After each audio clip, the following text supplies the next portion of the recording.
Ayan, thank you mga kapitbahay.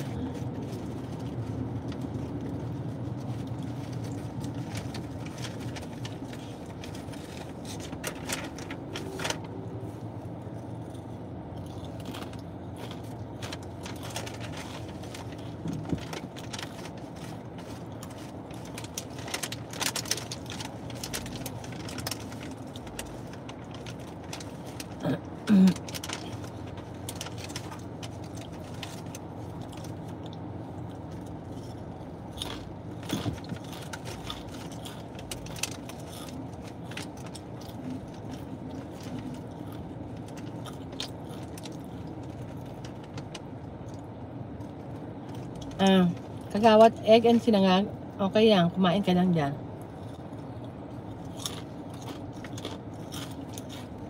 Sinagaglag tsaka itlog, walang iba.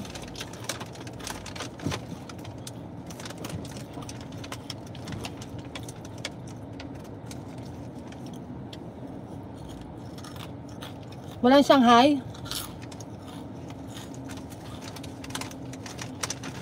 Wala siyang lumpiang Shanghai dyan.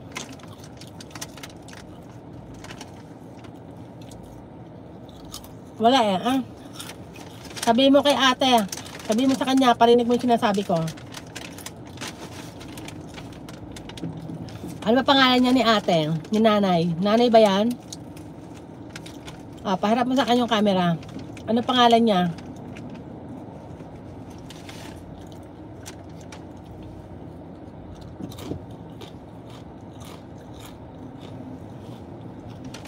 Sabi mo may suggestion ako sa kanya. Ang lumpia gagawin mo lang naman yan, tapos ipaprovision mo. Oo, hinarap ko na. Okay. Ano pangalan ni nanay? Nanay, mega love shout out. Ayan, nanay, kumusta po ba kayo pa? Ayan, okay po ba yung mga paninda nyo ngayon? Maraming salamat. Ayan.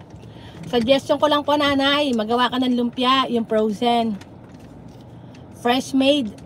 Frozen mo lang siya. Mga ganito kahaba.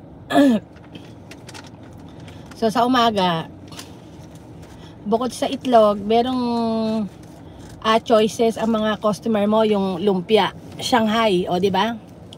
Kasi maganda combination niyan eh, sinangag, lumpia at saka itlog, o di ba? Ayan po, salamat po nanay. Ayan, sana makatikim din ako ng lumpia nyo. Dadalaw ako dyan minsan. Pag may ako ng Pilipinas.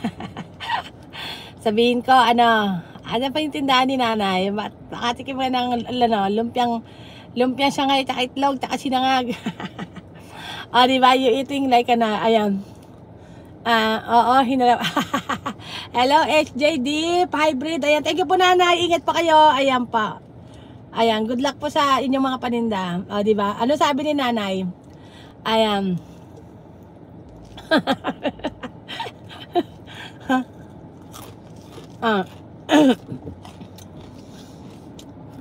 Okay daw, okay pa. Kasi pag hindi yung lumpia gagawa siya niya, babalutin niya lang naman yan Tapos isang piraso niyan. Pampadagdag din yan sa mga ano niya, paninda niya. Tsaka nagpiprito rin lang siya ng itlog di iprito na niya yung lumpia. Kailangan yung lumpia niya deep fried. Deep fried yung lumpia. O kaya lutuin niya na yung meat bago niya ibalot. Pero pwede naman yon. Ano niya is ano niya ito, ano tawag doon? I-saute niya sa kawali. Sangkot siya sa kawali, tapos balutin. Ayan. Diba?